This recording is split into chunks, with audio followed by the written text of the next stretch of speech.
Musoni Kelu, Sani Tena Capuño Columbe, Senegal presentación Odoquera, de Peña me expliquera se fano Yuma Mendum, se número Yuma Domon, la tradition olufana. Bonjour à tout le monde. Maintenant, moi et mes camarades, nous allons faire une présentation à propos du Sénégal. Nous allons expliquer un peu les traditions, et la culture, les musiques et un peu de tout. Merci beaucoup pour venir et nous espérons que vous aimez de notre présentation.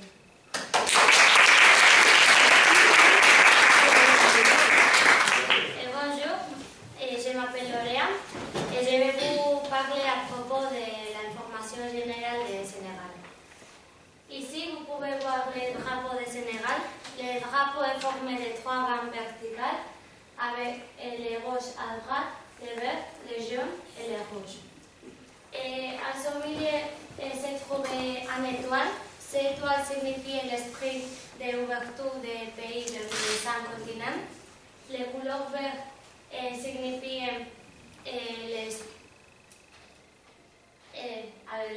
l'étoile verte est synonyme d'espoir. Et si les chrétiens l'associent comme l'espoir, les musulmans la voient comme les couleurs de leur prophète. Les jeunes représentent la fortune par les bénéfices du travail et les couleurs de l'esprit. Et finalement, les rouges représentent la vie et la sang, renvoyés aux sacrifiés, qui est prêt à consentir les fleurs. Le Sénégal est un pays de l'Afrique de l'Ouest. Il est bordé par l'océan Atlantique à l'ouest, les Mauritanie au nord, le Mali et la Guinée à l'est et la Guinée-Bissau au sud.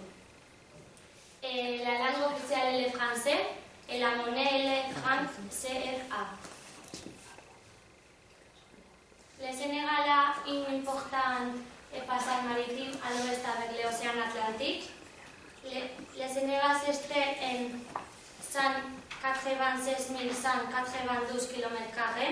Si on la compare à ses voisins, le Mali et Mauritanie, le Sénégal est un minuscule pays. Il est composé de 11 régions, 34 départements et 59 circonscriptions. Il y a 2 types de climat. Au nord, nous trouvons le type de climat désertique et au sud, le tropical. Mais au milieu, le climat varie.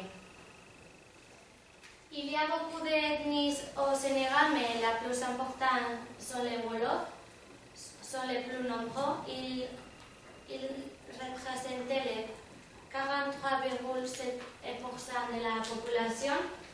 La plupart sont musulmans. Les deuxièmes sont les Alpulares, qui représentaient les 23,8% de la population. La troisième sont les Sérères, qui représentaient les 14,7% de la population. Ils sont concentrés dans l'ouest du pays et chez les Sérères, il est une importante communauté chrétienne, mais la plupart sont l'islam.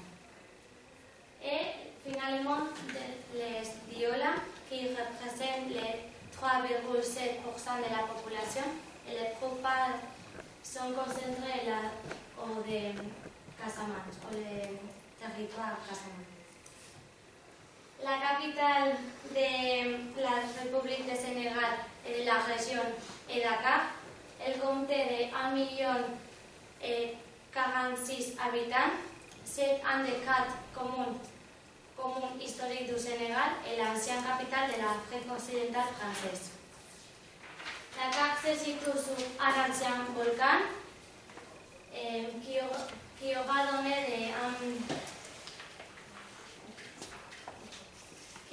donné une longue érosion. La promontoire rocheuse de la presqu'île du Cap Vert. Le Wolof, une des 6 langues nationales du Sénégal, est répandue et largement utilisée dans l'activité quotidienne. Mais la langue officielle et la langue de scolarisation est le français. Bonjour à tous, je m'appelle Saïd, alors je vais continuer avec notre présentation à propos de l'histoire et du régime politique du Sénégal. Alors je commence avec l'histoire, un peu d'histoire du Sénégal. Alors c'est d'abord les empires, les royaumes et la migration. Et l'immigration, bien avant l'arrivée des premières colonies françaises, l'histoire du Sénégal ne commence pas à son accession à l'indépendance en 1960, mais c'est beaucoup avant. L'homme existe au Sénégal depuis l'âge paléolithique. La migration, les conquêtes et les royaumes au Sénégal faisant du Sénégal une région très fascinante du Sahel. Alors les hommes et les femmes illustres font l'histoire du Sénégal. Alors pour vous faire une idée claire, on peut se diviser l'histoire du Sénégal en 4 périodes très importantes. La première, c'est la division du pays en plusieurs royaumes plus ou moins islamisés. Comme on peut voir, le royaume de Mandinga et Maninga au sud, le royaume du Foul à la partie nord. On passe maintenant aux deuxième période aussi importante, c'est l'arrivée des Européens avec la traite des esclaves au XVe siècle. Bon, au XVIIIe siècle. Au XVIIIe siècle, Au XVIIIe siècle, la compagnie française des Indes orientales transportait et envoyait des prisonniers africains, presque de 2000 prisonniers africains chaque année aux États-Unis, en Amérique du Nord. Alors, comment on peut voir les mauvais traitements des esclaves, la capture, la manière de capturer et de traiter les esclaves à cette période. On passe maintenant à la colonisation française. C'était aussi une étape très significante dans l'histoire sénégalaise. Bon, comme on peut voir, un homme blanc, un Français bien sûr, entre des gens autochtones du Sénégal. On passe à la 4e et la dernière époque, c'est la plus significante et la plus importante au Sénégal, c'est la fête de l'indépendance du Sénégal. Le 4 avril 1960 était le jour de l'indépendance du Sénégal. Après un accord avec le général de Gaulle, avec le premier président du Sénégal, Sédar Senghor. On passe maintenant un peu, je veux vous expliquer un peu autour de la vie politique et le régime qui gouverne actuellement le Sénégal. Aujourd'hui, le Sénégal, c'est une république conçue sous trois centres de pouvoir. Le pouvoir législatif, et le pouvoir exécutif et finalement le pouvoir judiciaire. Le président de la République actuel, Macky Sall, est élu au suffrage, habituellement élu au suffrage direct, au scrutin majoritaire à deux tours. La durée du mandat du président est de 7 ans, renouvelable une seule fois seulement. Le rôle du président de la République. Le président est le chef suprême de l'armée et de la force armée sénégalaise. Aussi, il préside le Conseil supérieur de la défense et de la sécurité nationale. Et finalement, c'est lui le responsable de nommer tous les employés de l'armée sénégalaise. Le deuxième pouvoir, c'est le pouvoir législatif et il se représente avec l'Assemblée nationale. L'Assemblée nationale, c'est la seule et l'unique chambre du Parlement du Sénégal. Et ce siège se trouve de la capitale, Dakar. Les députés à l'Assemblée nationale sont élus aussi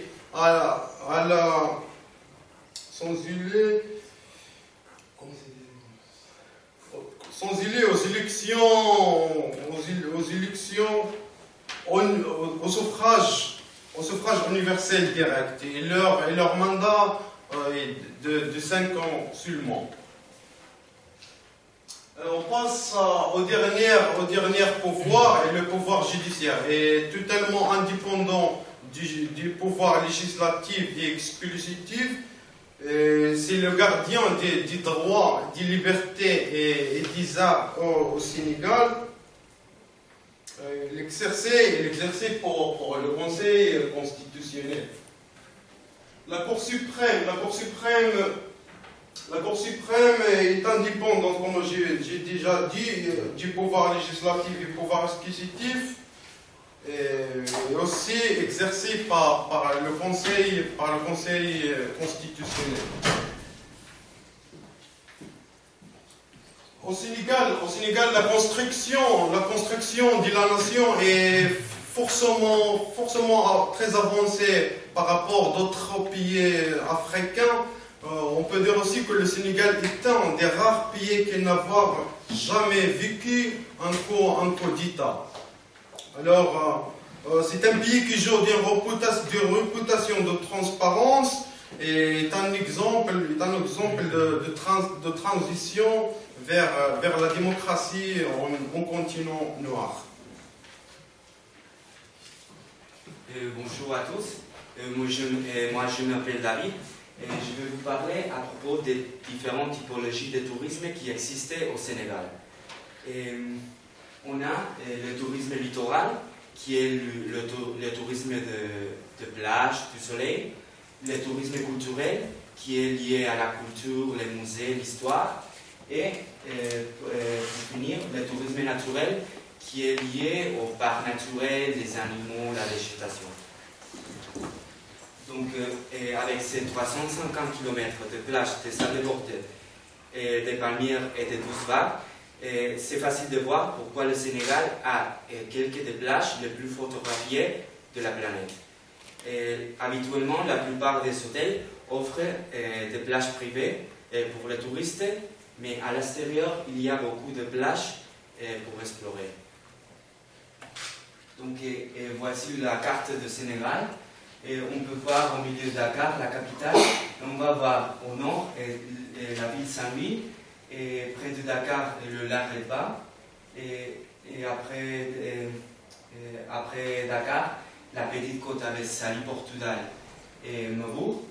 Et pour finir, la région du sud appelée Casamance. Donc on commence avec l'île de Saint-Louis. Cette ville a été fondée au XVIIe siècle, nommé d'après le roi français Louis XIV. C'est la plus ancienne ville de la côte ouest africaine. Et la ville a été aussi la capitale du Sénégal, ayant un rôle économique et culturel très important. Et c'est très recommandable de faire un tour par la ville parce que les bâtiments ont encore un style colonial très ancien avec des bâtiments colorés et c'est très joli. Oui, l'île de Saint-Louis appartient au patrimoine de l'UNESCO depuis l'an 2000. Et nous continuons avec le lac Redba, situé à 10 demi-heure au nord de Dakar. Le lac Redba, c'est une curiosité naturelle qui s'est rendue célèbre par les arrivées du rallye Paris-Dakar. On l'appelle le lac Rose à cause de sa forte concentration de sel et des micro-organismes déshonnants qui lui donnent la couleur rose. Et selon la lumière, il passe par toutes les nuances de la couleur rose. On peut se baigner, on peut visiter les forêts des baobabs, on peut voir aussi les populations locales, où on peut connaître un peu mieux la tradition et la vie de Sénégal. Et ce n'est pas seulement un lieu touristique, puisque les populations locales extraient du sel du lac et ils le vendent. Et oui, ensuite, on commence avec la Petite Côte. On peut profiter dans la Petite Côte des meilleures plages de Sénégal. Et en fait, c'est la destination de 70% des touristes arrivant en Sénégal. Et les principaux lieux touristiques sont Saly Portudal et Mbour. Saly Portudal est une ville touristique étant station balnéaire et centre important du sport nautique. L'air est refroidi par la douce brise de la mer, de façon que c'est parfait pour faire des activités sur la plage. Et à continuation, on va visiter Mbour. Et c'est un port de pêche très actif qui attire des touristes amateurs de la pêche rond. Par exemple, on peut voir des spadons. C'est le tourisme qui a permis à Mbour de développer son infrastructure rapidement contre capitale régionale. Cette ville a été la première ville de province à disposer d'un distributeur automatique de billets et de la technologie Internet ADSL. Pour finir, on va voir la Casamance. La ville la plus touristique de la région, c'est Cap Skirring. Elle est située près du fleuve Casamance, où on peut trouver des bancs de sable recouverts de végétation, de palmiers, de cocotiers, de baobabs et de manguiers. Et Casamance est considérée comme une zone à risque à cause de différents conflits qui ont eu lieu pendant les dernières années. Mais maintenant, la situation a beaucoup amélioré. Et on a vu le tourisme naturel, littoral, et on va voir maintenant le tourisme culturel. Et la maison des esclaves, c'est un bâtiment historique sur l'île de Roré, près de Dakar, à 3 km. La maison a été construite en 1776. C'est un endroit d'une grande importance pour la terre navire. La maison servait comme magasin d'esclaves et pouvait contenir jusqu'à 200 personnes. Aujourd'hui, on peut visiter les cellules d'esclaves et aussi le point de distribution. C'est ça. Et l'île de Roré a été élue patrimoine de l'humanité par l'UNESCO en 1978 comme monument à la traite d'esclaves. L'Institut fondamental d'Afrique noire, ou IFAN, c'est le plus important musée à Dakar, et qui a une collection de masques très importante et d'instruments de musique. Et on peut visiter le palais présidentiel et les jolis jardins qui l'entourent. La grande mosquée, c'est la plus célèbre mosquée à Dakar. Et c'est très connu pour son minaret qui est éclairé la nuit. Et même si c'est fermé aux touristes, on peut le voir à l'extérieur au le brouillon quartier de la Médina. Maintenant, on va voir le tourisme naturel. Du nord au sud du pays, le parc et réserve du Sénégal s'attend sur environ 8% du territoire. Il s'offre une variété de paysages et des animaux qui forment un vaisseau d'écosystème naturel. Il existe 6 parcs nationaux. Les plus importants sont le parc national des oiseaux du Djoudj. C'est le 3e parc ornithologique plus grand du monde. Il a 350 espèces d'oiseaux différentes. On peut voir ici par exemple le pélican. Le suivant, c'est le parc national de la langue de Barbarie et réserve de Gembol. Situé à l'embouchure du fleuve Sénégal, c'est le refuge de nombreux oiseaux aquatiques, tortues et différentes espèces marines. Et voici Monsieur le crabe. Le suivant, c'est le parc national du delta de Saline. Et c'est patrimoine de l'humanité par l'UNESCO depuis 2011 pour l'importance des saisons humides, et il a aussi une variété d'espèces d'oiseaux. Le dernier parc à voir, c'est le parc national de Niokolo-Koba. C'est aussi patrimoine de l'humanité depuis l'an 1980. Et dans ce parc, il y a beaucoup d'espèces de mammifères, comme les éléphants, les lions, les chimpanzés. Bonjour à tout le monde, je m'appelle Fanta et je vous raconterai un peu des traditions du Sénégal et je vais commencer avec les traditions religieuses. Donc, aujourd'hui, plus de 99% des Sénégalais sont musulmans et la religion qui a une grande place dans la vie de la population, mais à part de l'islam, il y a des autres religions comme le catholicisme, l'animisme et le marabouts. L'islam est arrivé au Sénégal au XIe siècle et la grande expansion de l'islam de la seconde moitié du XIXe siècle est favorisée par la colonisation. Donc, être musulman, c'est une série qui applique une série de principes et de valeurs. Donc l'islam et le catholicisme cohabitent très bien, autant qu'ils sont des religions très différentes. Dans le catholicisme, ce sont des missionnaires français qui vont venir à Sénégal au XIXe siècle. Et la grande majorité des missionnaires français sont d'origine européenne. L'animisme, c'est la croyance la plus ancienne, plus que l'islam. Et à sa façon, il explique le mystère de la vie et de la mort. Et donc, dans l'animisme, les personnes qui croient à l'animisme, ce sont les personnes qui croient dans les objets naturels, comme les animaux et les végétaux. Maintenant, je vais continuer avec les traditions rituelles. Et dans les traditions rituelles, nous avons le baptême. Depuis que l'enfant sort de la ventre de sa maman, elle le prend et lui récite dans chaque oreille l'appel à la prière. Et donc, pour les musulmans, tous les bébés qui arrivent dans ce monde sont musulmans. Et le baptême a lieu 8 jours. Et c'est un moment très important parce que les parents vont donner le nom à ses enfants.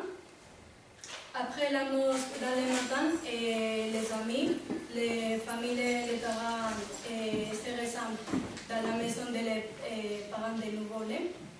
Et là, ils ont sagé souffle dans l'oreille de le bébé. C'est un vrai nom.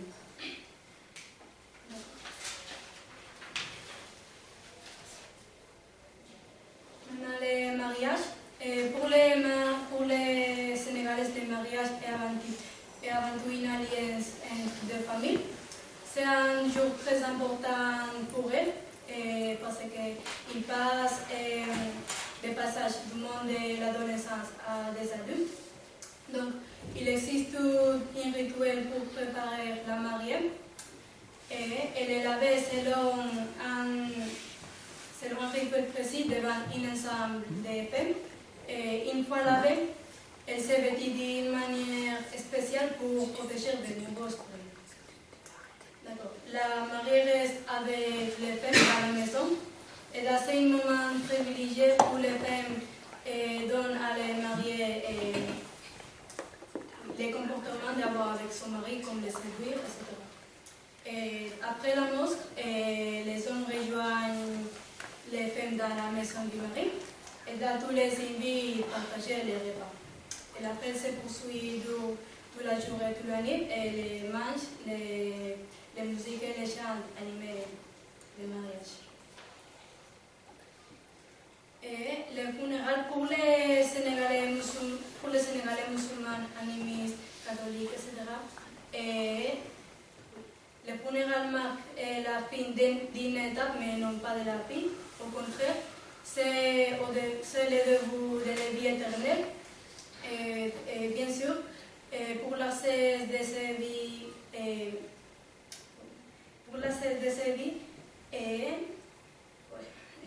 pardonnez.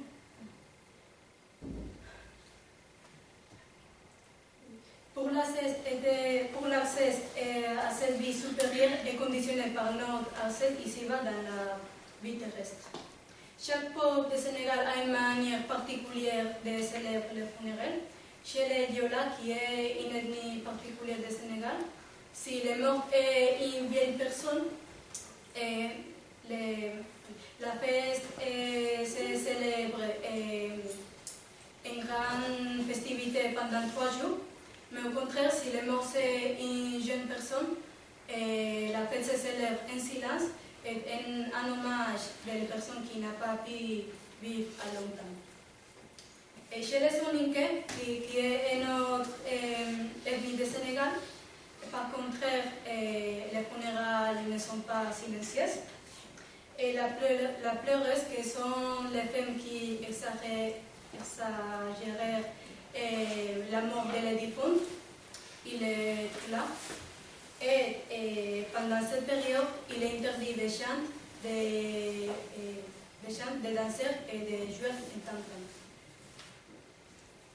Maintenant, je vais expliquer un peu les traditions sociales. Dans les traditions sociales, il y a de la femme mère. En Sénégal, la femme mère est très valorisée. Et c'est elle qui donne les principes et les valeurs de la vie à ses enfants. Et bien sûr, c'est elle qui est le responsable de tous les enfants. La religion musulmane autorise la polygamie, et la polygamie est un régime matrimonial dans lequel un homme peut être marié avec plusieurs femmes en même temps. Mais cependant, il y a l'obligation de traiter de manière strictement égalitaire à ses épouses dans les niveaux financiers et sentimentaux. Et aujourd'hui, on estime qu'en général, il y a presque 12% de familles polygamiques, un chiffre qui est descendu à diminuer. En Sénégal, il y a une diction pour l'ancien qui dit chaque fois qu'un vieillard meurt, c'est une bibliothèque qui disparaît. Et les personnes âgées représentant les gardiens de la connaissance et de la sagesse. Ils ne représentent pas que les 6% de la population, mais ils sont toujours présents dans les affaires de village. Et ils ne sont pas jamais laissés à l'abandon. Si vous allez au Sénégal, vous ne trouverez pas à maison de retraite. Ils sont toujours intégrés dans la famille.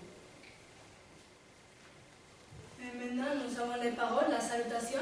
La salutation en général, c'est très célèbre et il dure longtemps. Et on demande alors des nouvelles membres de la famille en parlant. Et salam alaikum, qui est une salutation arabe et musulmane, est très répandue, même que les personnes de l'autre religion l'utilisent. Maintenant, je vous expliquerai un peu les traditions corporelles.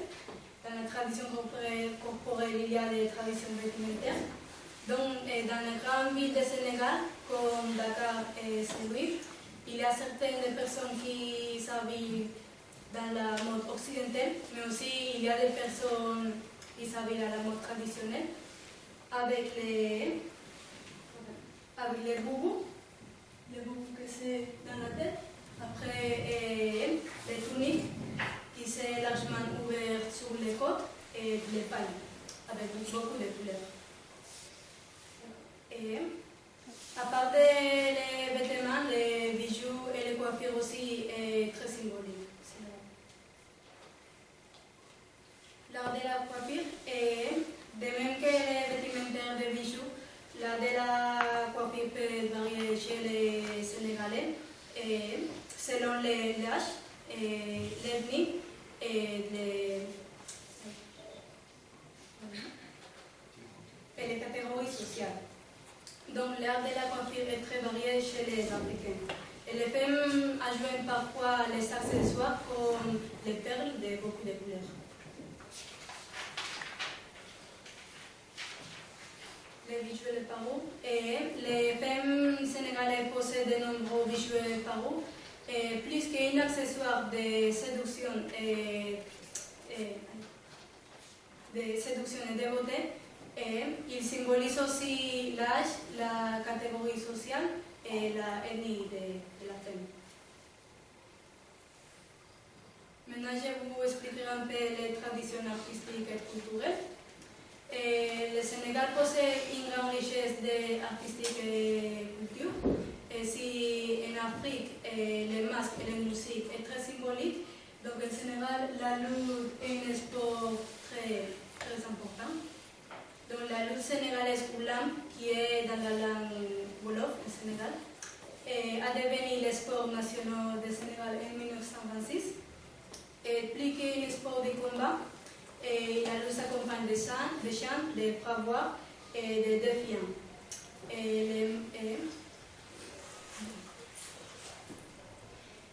Et pratique magique et de l'évocation de la mémoire qui véhicule la richesse culturelle du pays. Dans les sociétés traditionnelles, les masques sont essentiellement exhibiés dans les rites funéraires, les rites agraires et les rites initiatiques. En général, ce sont les hommes qui les portent et les masques capturent la force de l'hygiénie et ce sont des accessoires de danse. Et pour finir, les sculptures. Les sculptures, c'est une activité traditionnelle africaine qui représente des dieux et des rites en forme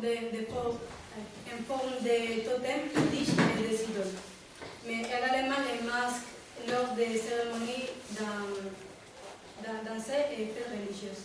Et pour finir, je veux dire qu'aujourd'hui, les sculptures confondent entre l'art et les traditions. Bonjour, moi je m'appelle Basma et je vais vous parler sur la musique au Sénégal. La musique est une forme d'expression majeure pour l'Afrique de l'Ouest et de nombreux artistes parmi les plus célèbres sont originaires du Sénégal.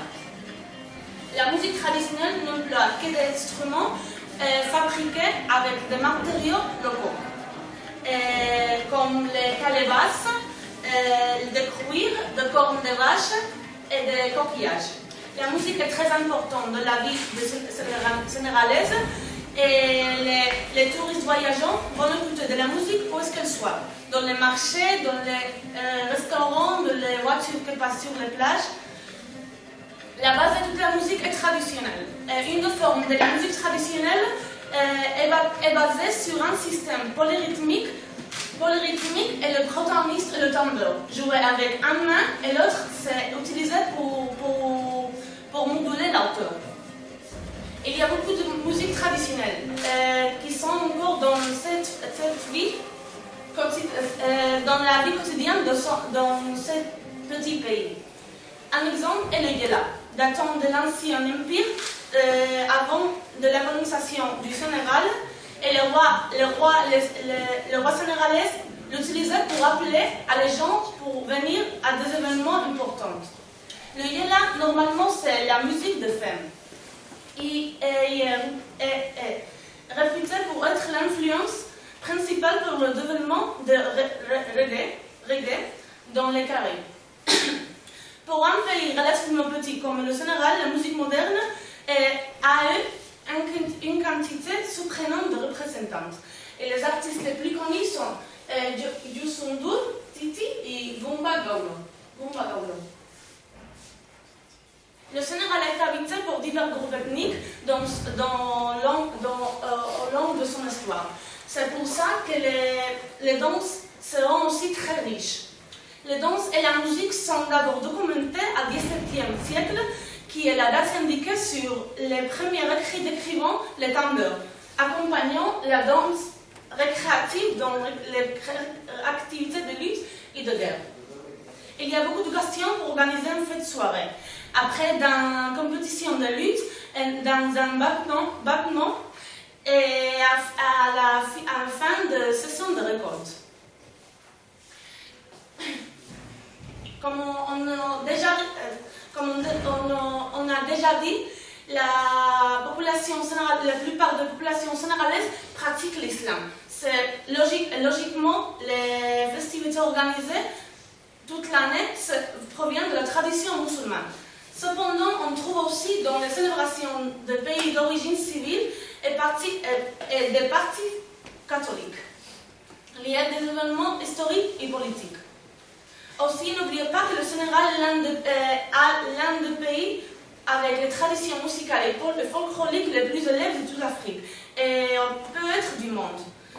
Ces danses et musiques sont présentes tous les années, tous les 365 jours par an, tous les jours. Le calendrier commençait avec le 1er janvier et le suivait presque maintenant la célébration du Nouvel An musulman. Autre festivité liée à la religion islamique, c'est la fête de sacrifice et le ramadan. Et les festivités liées avec la religion chrétienne, c'est l'Ascension de la Vierge et la Toussaint.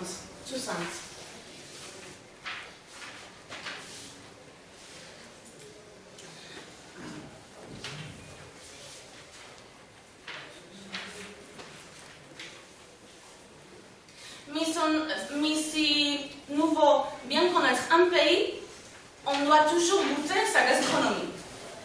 La cuisine sénégalaise dispose fièrement d'être la plus variée et admirée en l'Afrique de l'Ouest. Cependant, comme dans de nombreux pays d'Afrique, l'aliment de base est le riz. Le plat typique du Sénégal est le yassa avec le poulet et aussi le yassa avec des poissons. Mais le plat national, c'est le tiboudian, là-bas. C'est le riz avec des légumes et avec des poissons marinés. Si on veut goûter un produit pour excellence en Sénégal, on aura la possibilité de consommer les fruits de mer à prix plus que raisonnable, moins cher. Sur la section de la viande la plus commune, c'est le poulet, qui est également accompagné avec le riz et la sauce tomate. En outre, les pâtes salées aussi sont une tradition. Elle est rendance accompagnée avec une sauce tomate épicée. Quant aux boissons, une recommandation est de toujours boire de l'eau embouteillée. Mais si nous voulons goûter quelque chose de vraiment authentique, nous pouvons goûter le visage. Une boisson de teinte violette qui provient des fruits de l'hibiscus que nous avons là. Maintenant, vous avez l'occasion de goûter une boisson qui s'appelle Cito, qui provient de l'arbre de Baobab, que c'est un cadeau sympa de Fanta et sa mère.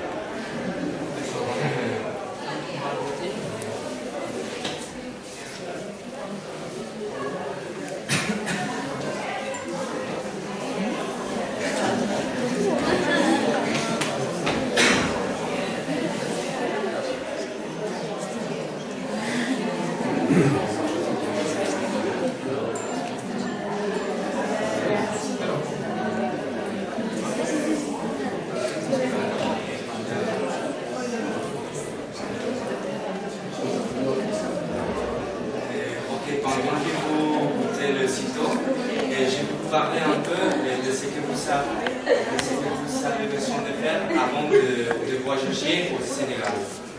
Et nous devons savoir la documentation dont nous avons besoin avant d'entrer dans le pays. Et pour voyager au Sénégal, c'est indispensable d'avoir le passeport. Et à partir de 2013, la visa pour entrer au Sénégal, c'est obligatoire. Vous pouvez obtenir votre visa de 3 façons. Et sur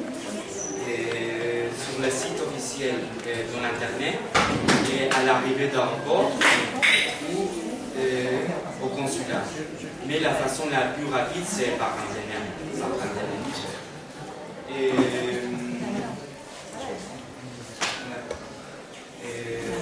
Avant de voyager dans un pays de l'Afrique, on doit savoir si les vaccinations sont nécessaires, en évitant des risques et des maladies. Les vaccins sont pour la fièvre jaune, l'hépatite A et B, et les tétanos sont recommandés. Le paludisme ou malaria existe au Sénégal, mais c'est moins fréquent que dans la plupart des pays de l'Afrique. Donc il est conseillé de visiter votre médecin avant d'y aller. Et en ce qui concerne l'alimentation, tout l'eau doit être considérée potentiellement contaminée. L'eau utilisée pour boire, pour se brosser les dents ou pour faire des glaçons doit être stérilisée. Certains risques au Sénégal qu'on doit tenir en compte. Et les manifestations publiques sont relativement courantes au Sénégal. Et à Dakar et dans les régions périphériques, en particulièrement les soirées de vendredi. Donc pour les touristes, c'est mieux de ne pas là. Alors que la menace terrorisme au Sénégal est faible, il convient de noter que le Sénégal partage une frontière au nord avec la Mauritanie. Et les attaques terroristes d'Al-Qaïda au Maghreb sont produites dans la Mauritanie. Donc c'est mieux de ne pas aller à la région du nord, la région frontière.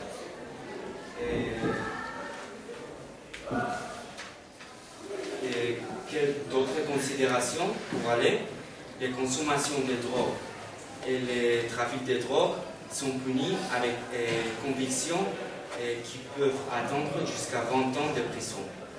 On doit montrer le plus grand respect pour les coutumes et les traditions sénégalaises. Et la société sénégalaise est généralement une société conservatrice. Il faut éviter les attitudes qui peuvent être considérées offensantes ou un crime, comme les relations entre personnes du même sexe, qui sont illégales et punissables avec peine de 1 à 5 ans de prison. Et à propos de transport, les trains ne sont pas chers et il y a un programme en cours de modernisation et d'expansion et c'est gratuit pour les enfants de moins de 3 ans. Et c'est facile de prendre un taxi et dans la plupart des villages pour faire de petits déplacements. Mais attention, parce que la plupart des taxis sont illégaux. Et le bus, c'est un peu moins cher que le service de taxi, mais infiniment moins fiable. Il transporte environ 30 et 40 personnes. Les véhicules n'ont pas l'horaire d'arrivée, puisqu'ils partent lorsqu'ils sont pleins. Et pour voyager au Sénégal, on peut prendre un vol de Bilbao ou d'Arrivia à Madrid et de Madrid à Dakar, la capitale. Nous touchons maintenant à la fin de notre exposé. Nous vous remercions pour votre attention et nous espérons que cette exposition à propos du Sénégal a permis de faire une idée claire de ce pays inconnu et attirant. Pour finir, nous voudrons vous offrir un petit cadeau comme souvenir de cette exposition. Merci beaucoup à tous et à la prochaine.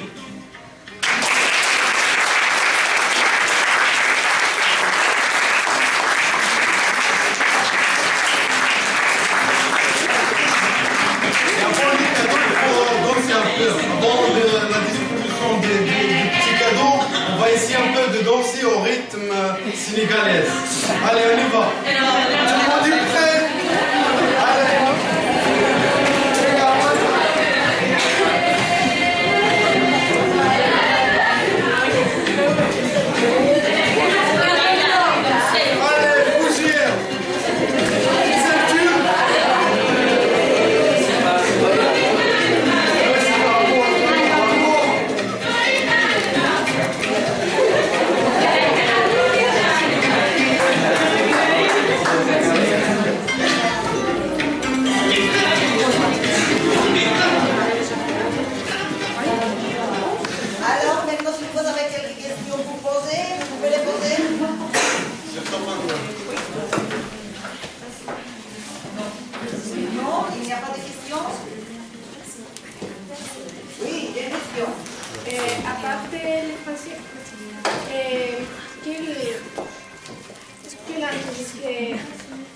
parler à Sénégal. Et ce n'est pas... Le Wolof, Les Wolof, les Mandinka. Les Mandinka, les Poulas, les Sérères, il y a beaucoup de langues. La langue officielle, c'est C'est le français. Vous avez écouté au début que Fanta a parlé dans une autre langue, vous avez écouté? Oui. Répétez, je n'ai rien compris. Répétez notre fois, la présentation qui est faite. Alsa mamosoni kelu, Deina Capuño Holumbe, Senegal presentación dokela. Be Peñama expliquerla na tradición olus domo pen domo na panolu ani Peñama. C'est joli, n'est-ce pas?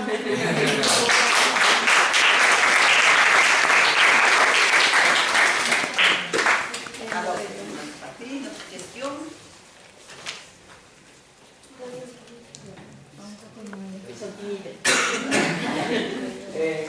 Quelle est ta musique préférée? Moi, de Sénégal. Oui. Bon, mes chanteurs préférés c'est Vivian. Et j'aime ces chansons qui s'appellent Oumouniahoui. Qu'est-ce que Vous avez préparé un voyage à Sénégal? Pas encore. On va L'année faire. prochaine. D'autres questions? Quel style de vie préféré? Celui du Sénégal ou celui du Pays Basque? C'est pour Fanta, non? Oui, bien sûr. Moi, j'aime les deux, mais comme j'ai fait presque toute ma vie ici, donc j'ai préféré ici. Est-ce que ta famille habite à Saint-Sébastien? Nous habitons à côté de Soumaya. Mais toute la famille est ici? Oui, Il y a la famille qui est à Sénégal. Bon, moi, j'habite avec mes parents et mes petites sœurs et mes petits frères. Et donc, mes grands-mères et mes grands-pères, ils sont du Sénégal. En fait, que Fanta maîtrise bien aussi la langue basque. Ah oui? Elle maîtrise très bien Oscaras. Depuis quand tu habites au Somalia?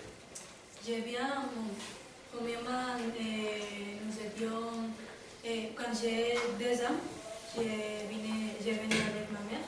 Et nous vivons un an en Pamplona. Et après, quand j'ai 3 ans, nous allons à Somalia.